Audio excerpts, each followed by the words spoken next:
Tu es l'enfant le plus inutile que j'ai. Un silence de mort s'installa. Je me levai, les mains tremblantes, et dis froidement. Alors arrête de m'appeler quand tu as besoin d'argent. Son visage pâlit. L'assistance retint son souffle. Je m'appelle Anaride. Et si vous croyez savoir comment ça va finir, attendez de voir ce qui arrive quand l'enfant qu'ils traitent d'inutile est précisément celui qui empêche leur monde de s'écrouler. La table à manger s'étendait à perte de vue, les bougies vacillaient, les assiettes à moitié pleines.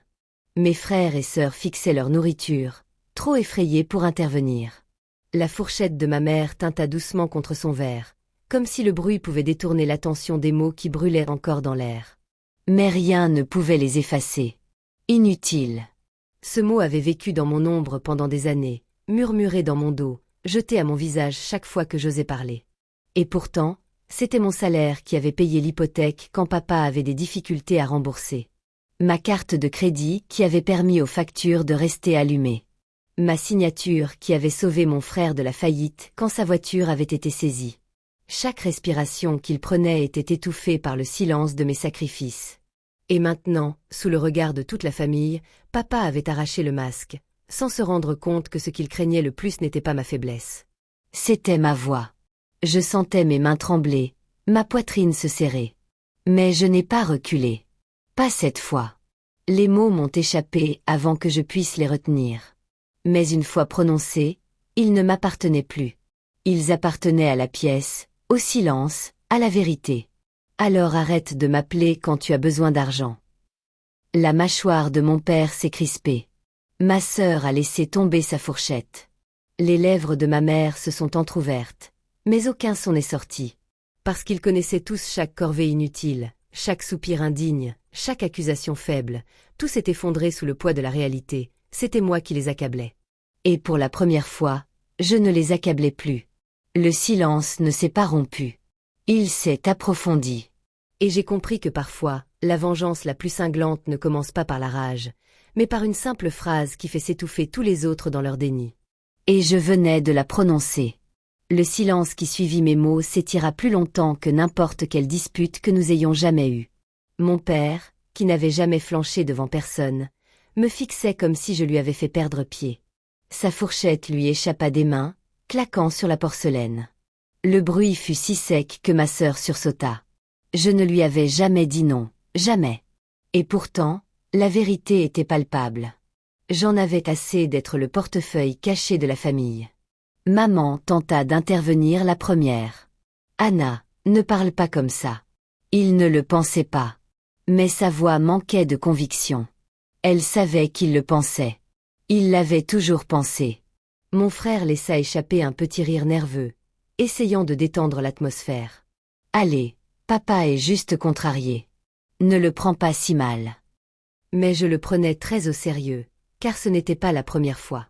C'était l'aboutissement de tous les sacrifices silencieux, de toutes les insultes ravalées, de toutes ces fois où j'avais payé leurs factures alors qu'on me répétait que je n'étais pas à la hauteur. Le tremblement de ma main s'estompa. Un calme étrange m'envahit.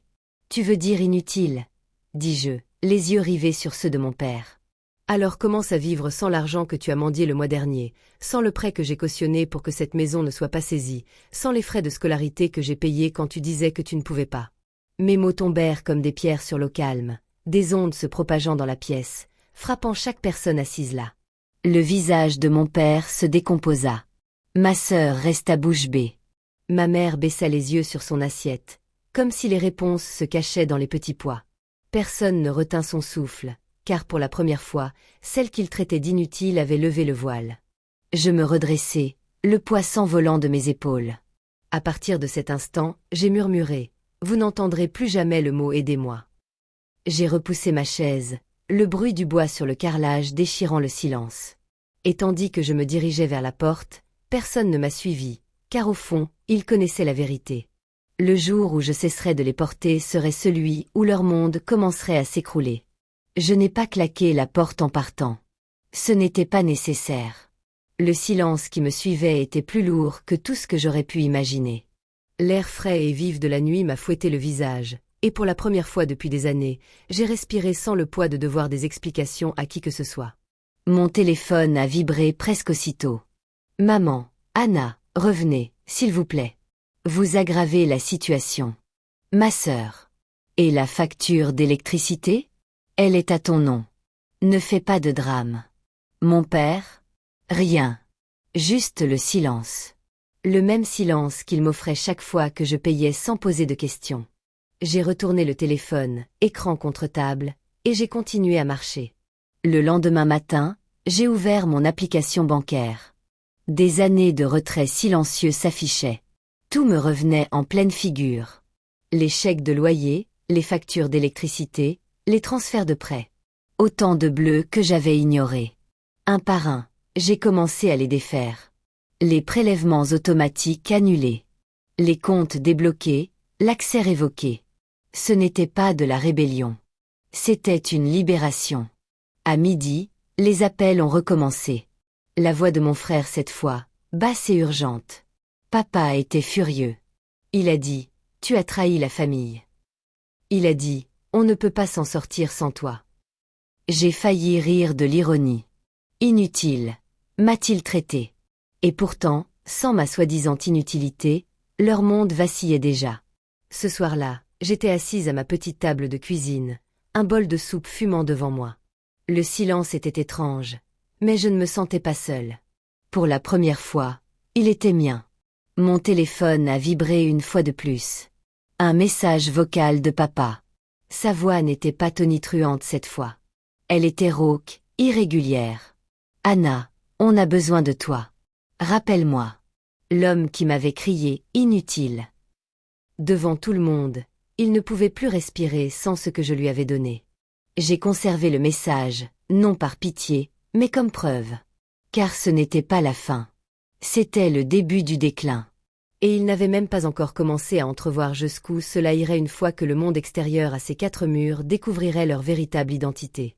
Le déclin a commencé plus vite que je ne l'avais imaginé. À la fin de la semaine, c'est la compagnie d'électricité qui m'a appelé. Pas eux. Votre compte va être coupé. Souhaitez-vous modifier votre mode de paiement? J'ai esquissé un sourire. Non. Veuillez fermer le compte. Ce n'est plus ma responsabilité. L'opératrice a hésité. Vous êtes sûr? Le solde est. Je l'ai interrompu. Les lumières de cette maison allaient s'éteindre. Non pas parce que je les avais laissées tomber, mais parce que j'avais cessé de les préserver. Ce soir-là, ma sœur s'est présentée à la porte de mon appartement. Le mascara avait coulé, la voix tremblante de désespoir. Tu ne peux pas nous couper le courant comme ça, Anna. On va tout perdre. Je l'ai regardé droit dans les yeux. Bizarre, c'est ce que papa disait. À propos de moi. Que je n'étais rien. Que j'étais inutile. Maintenant, tu vas voir à quel point je suis inutile. Elle bégaya, son arrogance habituelle disparut. Ce n'était que des mots. Tu sais comment il est. Tu vas trop loin. Trop loin. Je repensais aux années où j'avais porté leur fardeau en silence, mes propres rêves reportés, ma santé sacrifiée. Si quoi que ce soit, je n'étais jamais allé assez loin. Je ne vais pas trop loin, murmurai-je. J'arrête enfin. Elle partit en larmes, claquant la porte si fort que le cadre trembla. 2 jours plus tard, ma mère appela. Sa voix tremblait. Anna, la banque menace de saisir la maison. Nous ne pouvons pas payer sans ton aide. Pense à ta famille, s'il te plaît. Ma poitrine se serra, non pas de culpabilité, mais de lucidité. La famille pense aux autres, dis-je doucement. Vous avez pensé à vous. Maintenant, c'est mon tour. Le silence au bout du fil me confirma qu'elle comprenait, peut-être pour la première fois. Je raccrochai et me rassis. Un calme étrange m'envahit. La fille qu'ils avaient qualifiée d'inutile était la seule raison de leur survie. Et maintenant, sans moi, les failles qu'ils avaient colmatées sous le déni s'ouvraient en grand. Mais je n'en avais pas fini, car la vérité finit toujours par éclater. Et bientôt, cette même communauté qui admirait jadis la fierté de mon père allait découvrir la vérité sur ceux qui avaient soudé la famille et ceux qui l'avaient déchirée. Lundi matin, l'histoire ne se chuchotait plus seulement à l'intérieur de notre maison. Elle se répandait dehors, là où mon père n'avait aucun contrôle. À la quincaillerie, 2 hommes le regardèrent et murmurèrent « C'est celui qui a traité sa fille d'inutile ». À l'église, les voisins se déplaçaient sur les bancs, m'offrant des sourires, mais le saluant en silence. La réputation de la famille reposait sur sa fierté. Mais la fierté se fissure vite quand la vérité éclate. Et la vérité m'avait rattrapé. Je n'ai raconté à personne ce qui s'était passé à table. Je n'en avais pas besoin. Ma sœur l'avait filmé avec son téléphone, non pas pour me défendre, mais pour rire. Plus tard. Mais la vidéo a fuité sur Internet. Ces paroles se sont répandues comme une traînée de poudre sur les réseaux sociaux. « Tu es l'enfant le plus inutile que j'ai », a-t-elle répondu. « Alors arrête de m'appeler quand tu as besoin d'argent. » La vidéo a cumulé des milliers de vues en une nuit. Les commentaires ont afflué. C'est elle la forte. Imaginez insulter celui qui paie vos factures. Le masque que portait mon père, celui d'un homme respecté, admiré, intouchable, s'effondrait sous nos yeux. À la maison, le téléphone n'arrêtait pas de sonner. Des journalistes, des amis, des membres de la famille à qui il n'avait pas parlé depuis des années. Chaque appel était une pierre de plus jetée contre la maison de verre qu'il s'était construite. Il a fait irruption dans mon appartement sans prévenir, le visage rouge de rage. « Comment as-tu pu m'humilier ainsi? Sais-tu ce que les gens disent ?» Je suis resté calme, sirotant mon thé. Ils disent la vérité. Et pour une fois, ce n'est pas moi qui porte tes secrets. Il a craché, les poings serrés. Mais je n'avais pas peur. Plus maintenant. Papa, ai-je dit d'une voix ferme. Tu m'as traité d'inutile. Et pourtant, sans moi, tu n'arrives même pas à payer la facture. Maintenant, le monde entier le voit. Alors si tu veux arrêter de te noyer, apprends à nager tout seul. Sa bouche s'est ouverte, puis refermée. La colère dans ses yeux a laissé place à quelque chose que je n'avais jamais vu auparavant. La peur. Parce qu'il avait compris ce que je savais déjà. Son emprise sur moi s'était construite sur le silence. Et le silence avait disparu. L'effondrement avait commencé. Et ce n'était pas moi qui tombais. En milieu de semaine, l'effondrement était indéniable. La compagnie d'électricité a coupé le courant à la maison familiale. La banque a affiché un avis de saisie sur la porte d'entrée.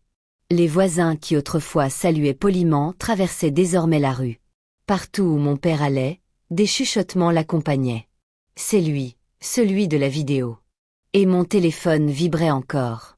Les messages de maman devenaient désespérés. « Anna, s'il te plaît. On ne peut pas vivre comme ça. Les gens se moquent de nous. Aide-nous juste quelques mois, le temps que les choses se calment. Aère-moi. » Il a été détruit par l'homme qui l'a bâti sur l'orgueil et les insultes, oubliant la seule personne qui le maintenait à flot. Un soir, assise à mon bureau, je regardais à nouveau la vidéo.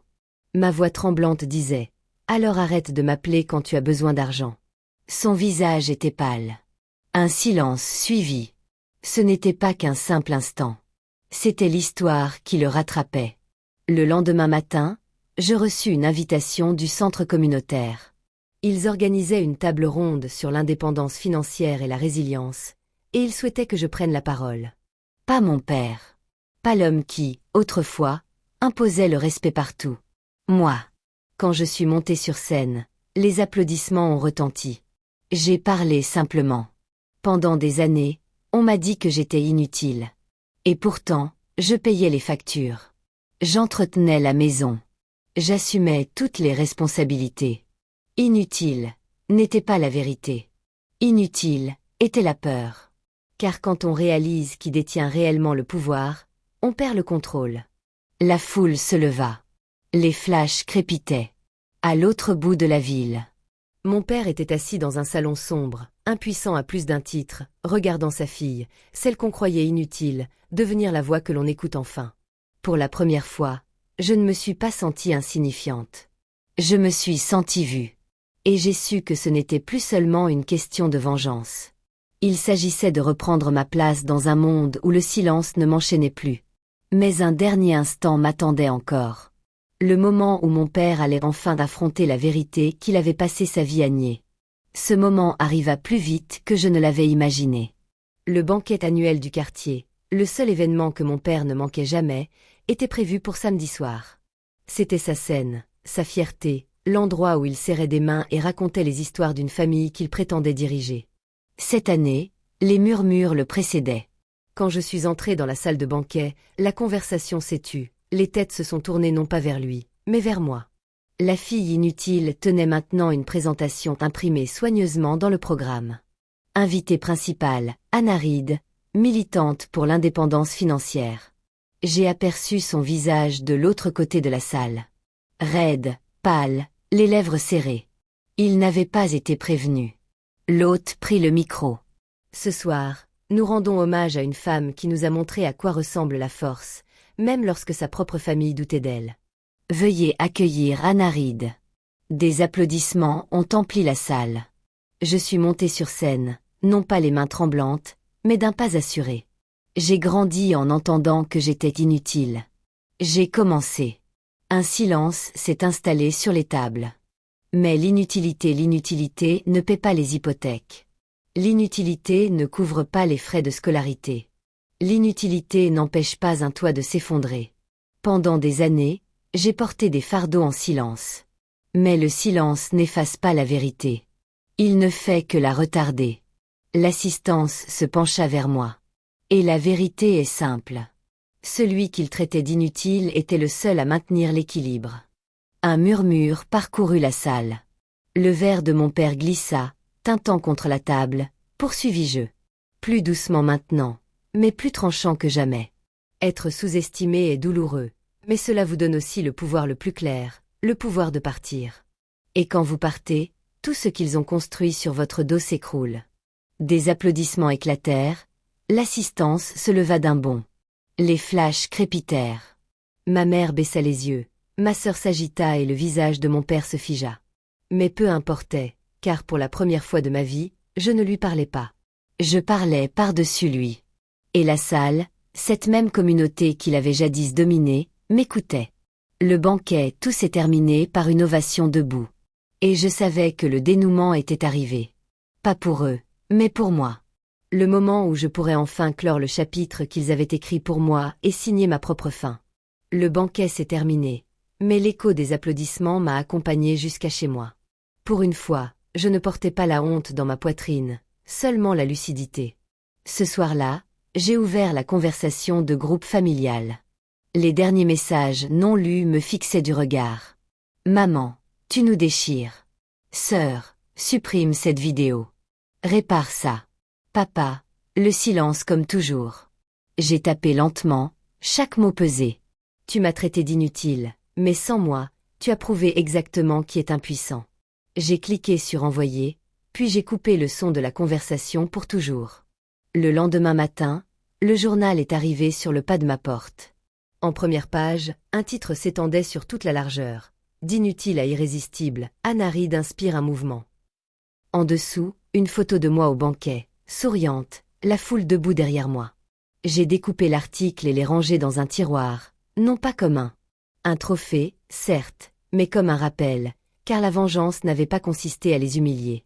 Il s'agissait de refuser de m'abaisser, de refuser de porter leur fardeau alors qu'ils méprisaient ma valeur. Mon père a perdu son public. Ma sœur a perdu son rictus. Ma mère a perdu sa protection. Mais moi, je me suis retrouvée.